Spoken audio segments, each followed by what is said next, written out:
Adam has the pick, it looks like. Do you? Adam Silver is walking to the podium with the second pick in the 2023 NBA Draft.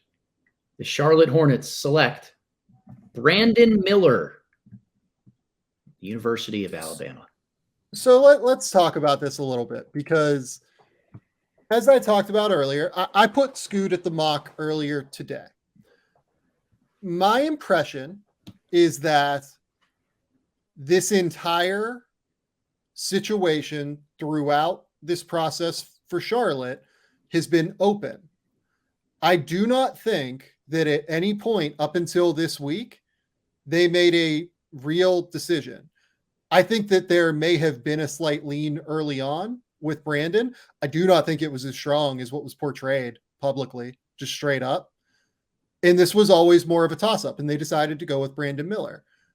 I've heard some other things that maybe at some point might get reported by somebody else, but my impression is that there was a bit more of a split, I guess, than you would think. Like, I think it was a genuine debate within the Hornets front office where Brandon Miller ends up going number 2 overall.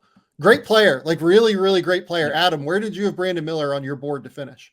I had Brandon Miller number 3 on my board. I'm in the suit. I didn't shave the head tonight, but I may end up doing the Jay Billis thing here and just be the wingspan guy who talks about the value of length in every draft, and like the value of having a guy who's 6'9" and can be the perimeter initiator of your offense. Brandon Miller is a really well-rounded player on both ends of the floor. 6'9", plays off ball because of his three-point shooting range and prowess. Very good passer in the pick and roll, and a guy who can create for himself and others. I love the micro skill that he brings to the table of passing with his offhand. Really underrated trait, prevents teams from forcing him in either direction. Important if you're going to be one of the top players and offensive options for a team in the NBA. Underrated playmaker out of the pick and roll. I think more of a 2-level scorer right now than a 3-level scorer. Good in the mid-range, which is something he didn't get to show at Alabama, but has in the past at AAU and high school levels. Obviously talented out to 3. Has some challenges with separation and consistency of rim pressure. He made slight in-season improvements. You hope that as his frame fills out, he gets stronger in his lower half. Some of those issues are going to subside.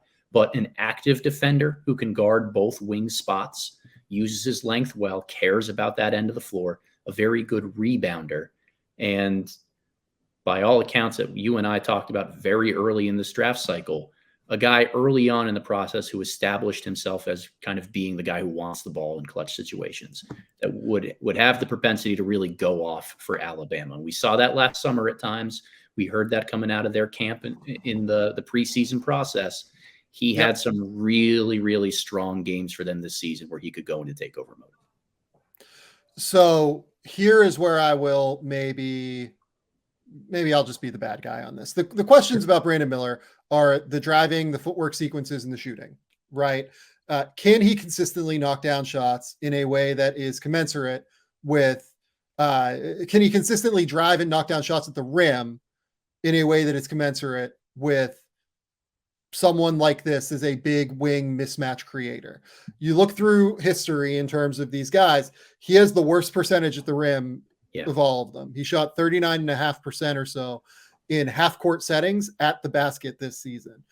Even Jaylen Brown, playing in that disaster offensive scheme at Cal next to like Ivan Rabb and Kingsley Okoro and those guys, shot right around 45% or so.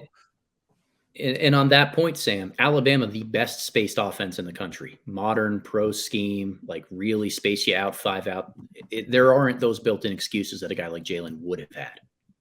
Yeah, I think that's absolutely right. I guess you could bring up that like Bediako was around the rim a pretty decent amount, but nonetheless, I think that it's still a wide open offense that is well spaced in Alabama. So that's the main concern. He's a solid defender. I wouldn't call him a plus defender by any stretch of the imagination. Like, to me, he brings up Paul George as the guy he compares himself to.